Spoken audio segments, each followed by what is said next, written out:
Friends, जब हम पुरानी जगहों को देखते हैं तो कभी कभी हम काफ़ी हैरान हो जाते हैं, क्योंकि इन जगहों में कई रहस्य छुपे हुए होते हैं। इनमें से ही एक जगह है इजिप्ट के पिरामिड्स। जब हम इन पिरामिड्स की स्टडी कर रहे थे, इनके आर्किटेक्चर को देख रहे थे, तो एक कांस्टेंट हमको बार बार मिल रहा था, जिसको हम पाई बोलते हैं। और ये कांस्टेंट हमको तब मिलता था जब हम इन पिरामिड की हाइट और उनके पैरामीटर को नापते थे। इसका मतलब यह था कि इजिप्शियन को पाई के बारे में जानकारी थी। मैं आपको लेकर चलता हूँ 3500 BC में, जब इंसान ने पहला पहिया बनाया। इस पहिए की कैरेक्टर्स, इसकी लेंथ, इसका पैरामीटर, इन सबको मेजर करना काफ़ी ज़रूरी था। इस काम की शुरुआत आर्किमिडीज ने की।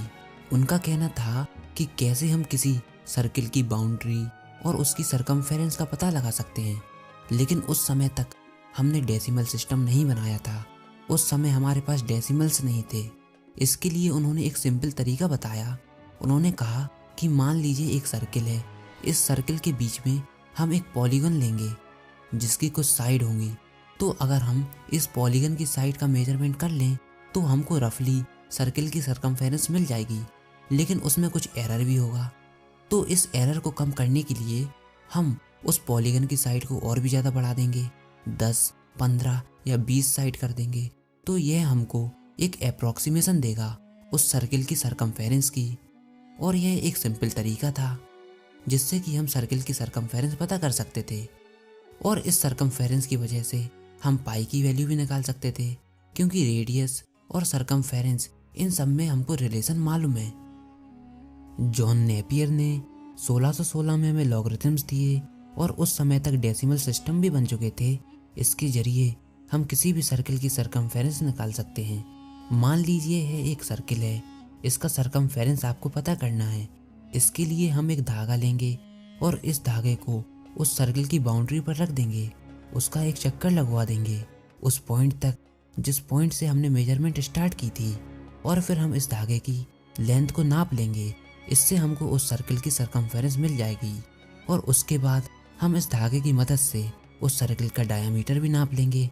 और जब हम इस सर्किल की सरकमफेरेंस और डायामीटर की वैल्यू को डिवाइड करते हैं तो हमको पाई की वैल्यू मिल जाती है। अगर एक सर्किल जिसका डायामीटर 1 है वह एक साइकिल घूमे तो वह कितनी देर में अपनी ओरिजिनल पोजीशन पर आएगा, 3.14 में या फिर पाई की वैल्यू पर। और हर सर्किल की यह वैल्यू कांस्टेंट होती है, चाहे हम बड़ा सर्किल लें या फिर छोटा सर्किल, पाई की वैल्यू हमेशा कांस्टेंट रहती है। एक जर्मन मैथमेटिशियन जिनको लुडोल्फ वैन कहा जाता है, उन्होंने अपनी पूरी उम्र पाई की केवल 35 वैल्यू कैलकुलेट करने में निकाल दी। लेबनीज ने भी पाई की अप्रॉक्सीमेशन के लिए हमको एक सीरीज़ दी। इसी तरह हमको और भी सीरीज़ मिलती हैं जो कि पाई की अप्रॉक्सीमेशन बताती है। क्योंकि पाई एक इरेशनल नंबर है तो इसकी कोई भी वैल्यू डेसिमल के बाद रिपीट नहीं होती और ना तो यह कभी ख़त्म होती है। और यह पाई कोई इमेजिनरी कंसेप्ट नहीं है, यह हमारे नेचर में एग्जिस्ट करता है। लेकिन यह क्यों करता है, इसका जवाब हमारे पास अभी तक नहीं है।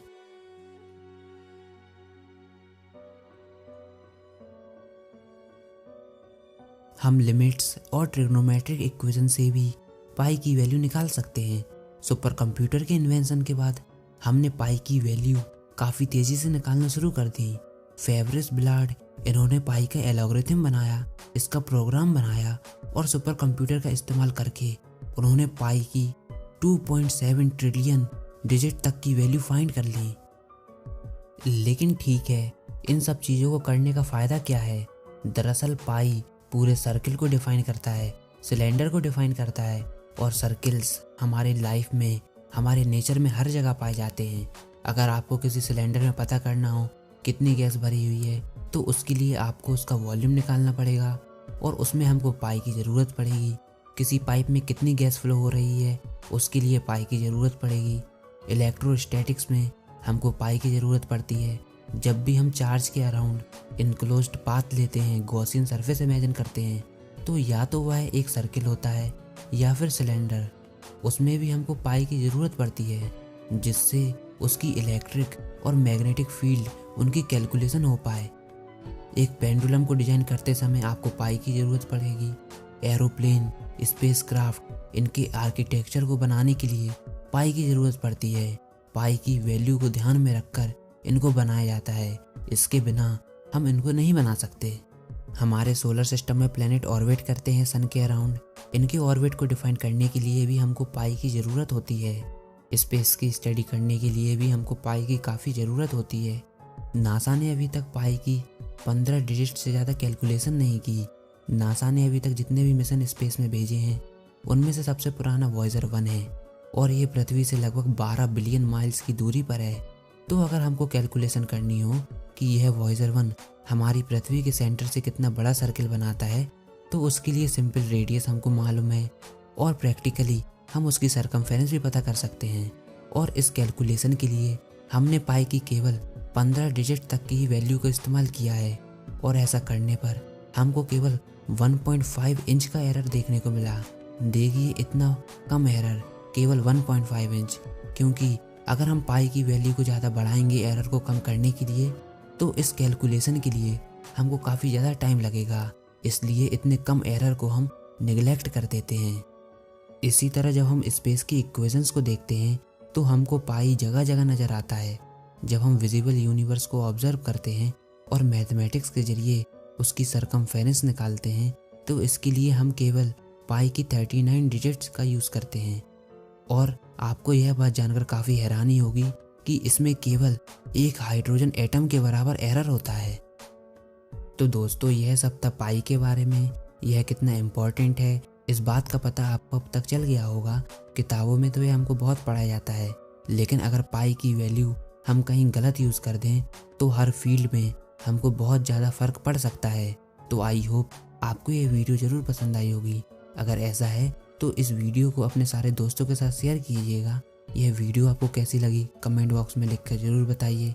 साथ ही साथ इसको लाइक कीजिए और अगर आपने हमारा चैनल अभी तक सब्सक्राइब नहीं किया तो सब्सक्राइब कर लीजिए ताकि आने वाले कोई भी इंटरेस्टिंग अपडेट्स आपसे मिस ना हो पाएँ।